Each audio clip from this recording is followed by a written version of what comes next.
Hello, welcome to my festive kitchen. It is that time of year, my favorite time of the year, because cranberries are in season. Since cranberries are usually only available right now, I buy as many as I can and I take them home, wash them, go through the bad, pick the bad ones out, and then freeze them so that hopefully I have them all year round. And I just put them in the easiest way to get the most out of cranberries is just by putting them in your smoothies. It's easiest like that. But I'm gonna make a cranberry cheesecake that tastes like raw cake batter. It's so good. So that's what we're gonna make today. Cranberry cheesecake. And it's crazy how the ingredients are so minimal. So let us start first with the crust. Now, a little bit about raw food crusts. I love my crusts crunchy. I do not like biting down in a raw pie and, you've got the gooey pie, which is fine, but then the crust is gooey. And I'm so not into that. So what I do to make my nuts really crunchy is one, either I use all Brazil nuts, because those nuts are really crunchy, or you can take it even a step further, crunchy-wise, and just soak your almonds for a few hours. And if you want to make a beautiful crust, you can blanch them, or you could just put them straight with the skins in the dehydrator. I dehydrate them either overnight, sometimes 2 days, it doesn't matter. They're not going to get too done. But what that happens to them is they get so crunchy, and then you can just chop them up in the food processor, and whatever you put on top of that, when you use that as a crust, it really holds its crunch. Food is all about texture as well as taste. Texture is so important. With this crust, we're gonna take it even a step further and make it even more of a trick. Okay, so for the crust, I have got here 2 cups of Brazil nuts that I pulverized in the food processor. And then to that, I'm going to add 2 tablespoons of maple syrup. Okay. It's a little sweetener. And then I want to throw in, again, for some texture, I like a little sugar in there too. Markus Sweet sugar, of course. No aftertaste, no stevia taste, but it really, I like the texture it gives, as well as like the caramelly flavor. So thank you to Markus Sweet for that. Next in our crust, we require, any good crust requires butter. So I've got some cashew butter. I'm going to add a tablespoon of it. That should be enough to adhere.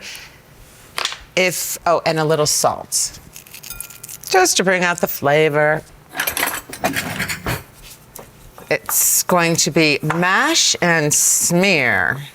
All about mashing and smearing. Now, if you guys weren't here, you know what I would do? I would just take my hands and squeeze them through my hands, but I don't want to offend some people. Okay, so we have this. I can feel the crunchy of the nut.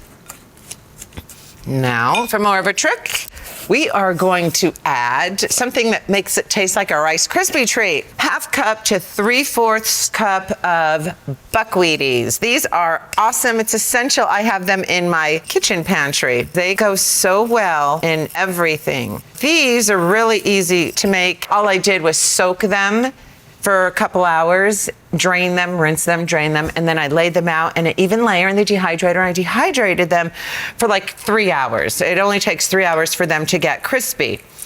And then I can use it in my sweet dishes. See, but then I also use them as a breading for savory things like jalapeno poppers. And that way I like to put a little salt and oil and garlic in it while I'm dehydrating it. So, but in this case, it's just plain old buckwheaties, and the recipe or the technique to make them is right there. Sorry, right here, the left side. I remembered that. Okay, so this looks like it's gonna hold as far as sticky goes. If it's not, You could put a little bit of water in it. In fact, I think I'm going to put a little water just to ensure, because I think I put a little bit too much buckwheat. Usually when we're dealing with raw food, we've got a nut crust, and then our filling contains a lot of nuts. So I kind of like to do a thin crust. It's thin enough where it'll give the pie just a nice crunch with each bite. Okay, so the crust is finished. How fast was that? Not that that's any feat, but okay, let's set this aside and let's work on our filling. Okay, I'm trying to get away from cashews, but gosh darn it, they're just so creamy, so flavorless, so versatile in your whatever you're making. So trying to get away from them, but I try and use it as few as possible. So in pies, they're amazing. And if you have a high-speed blender, soaking is a wasted amount of time. You don't have to soak if you're using a blender, a high-speed blender. Okay, so this recipe, I'm gonna do half now, and I'm gonna cut my recipe in half because I do not like filling up my Vitamix all the way to the top. I've seen professional chefs do it. This is a brand new Vitamix with a brand new motor. I just did it again with my smoothie. I cannot mix all the ingredients in the blender the way I want to if they're filled to the top. I mean, even a smoothie, it doesn't have that many hard things. I found myself pouring half of the blender out and then blending it and then emptying it into a jar and blending the other half because I like my stuff blended really smooth. And also ultra professional chefs, like I heard Oprah has you can imagine her chef. Ultra professional chefs cook or prepare food in small batches, which is what I like to do because I feel like I have way more control when I'm doing smaller batches, whereas if I'm cooking in a large batch, it really isn't as, the recipe does not come out as good as had I made it in a smaller batch. So 2 reasons why I'm cutting this recipe in half. 2 cups of cashews, it's actually 4, again, we're cutting it in half. 1 tablespoon of coconut butter. It just gives it such a je ne sais quoi type of flavor. I think that is what really makes it taste like cake batter. That's what gives it the cake batter flavor. And you guys tell me what you think if you make it. Tell me if you think it tastes like cake batter. Markus has me on vanilla flavoring. I used to be a vanilla extract girl if I didn't have vanilla bean. And Markus used his vanilla flavor. I totally understand why. It's such a sweeter flavor. I used too much vanilla extract one day and the alcohol flavor really came through and I'm like, ugh, I do not like it. So 1 tablespoon of vanilla flavoring. It is such a sweet flavor. Make sure it's water-based to avoid that alcohol. Okay, another great way to get your sea moss into your diet. Gonna put 2 heaping, it's so rubbery, heaping tablespoons of sea moss. Now I lost some, I saw that. So let me make up. So 2 heaping tablespoons of sea moss. Can't even smell it. It smells like sea flavor, but you do not smell it in the final product, thankfully. 2 tablespoons of maple syrup.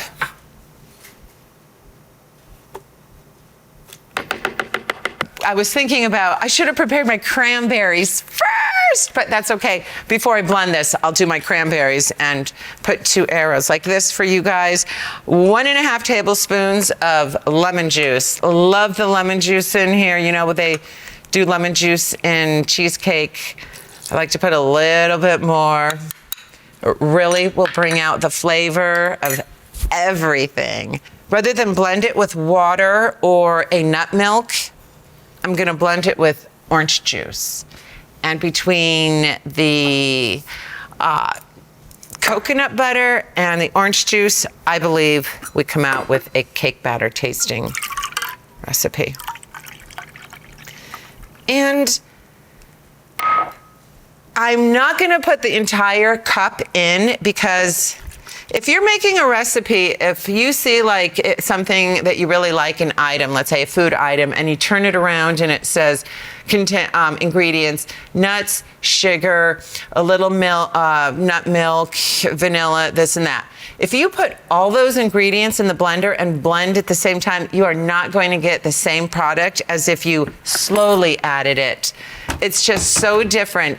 My cake batter comes out way smoother if I blend it slowly, adding a little bit of orange juice at a time rather than throwing the whole thing in. Even in a high-speed blender, I noticed a difference. So,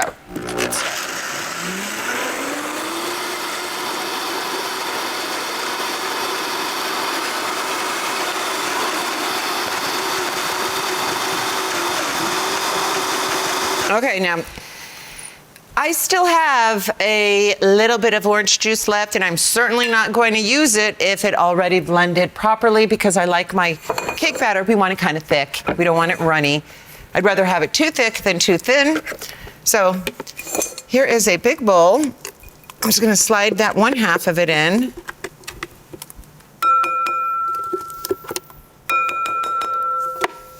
And then work on the other half really quick. Let's see how fast we could do this.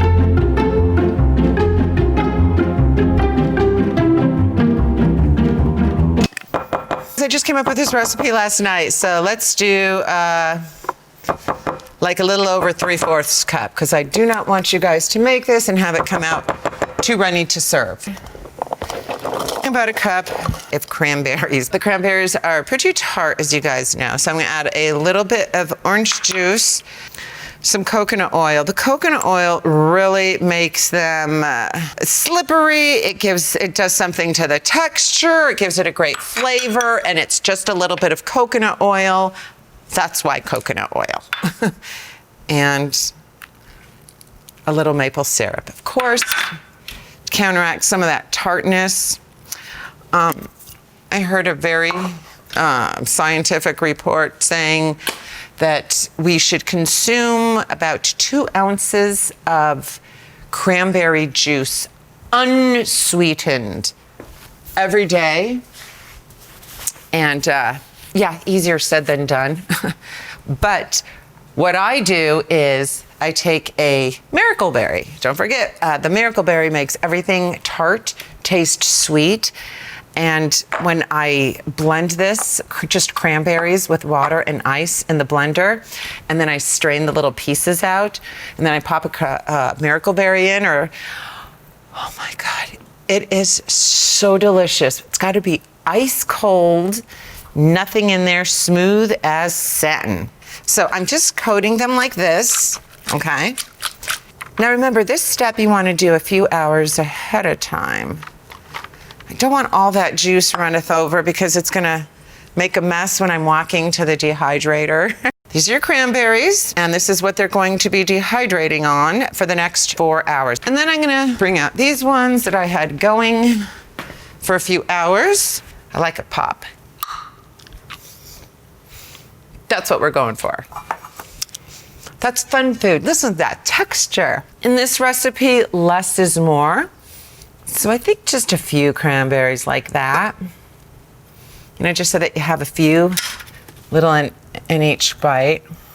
Maybe a little bit more. Yum. Look at that cake batter. It looks like cake batter. Tastes like cake batter.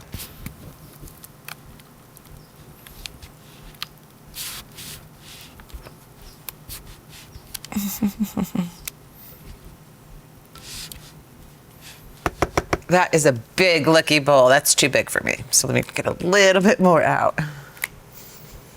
Yeah, people love raw cookie dough and raw cake batter. I do not blame them. But with this recipe, you can actually have your cake batter and eat it too. Just kind of even it out. Okay, maybe go like this a couple times just to get any air pockets out. Okay, and then it's going to go into the freezer to firm up just for a few hours. Remember the Irish moss in there gives it, it's gonna make it firm up a lot as well. I should have said 3 tablespoons of Irish moss because, listen, Irish moss, you can never have too much Irish moss. It's great for you. I just put the poinsettia on there because it's a beautiful seasonal flower, but don't eat them. They are not edible. I hear cranberries popping. Boop.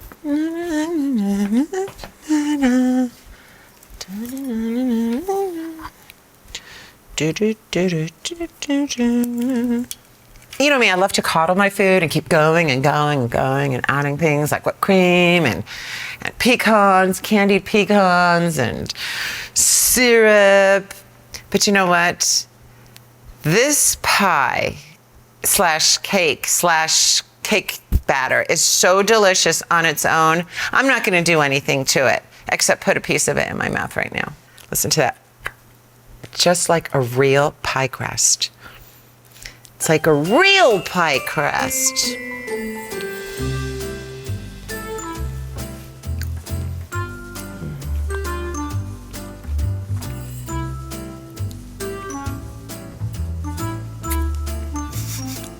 I'm speechless. I'm frozen. I don't know what to do.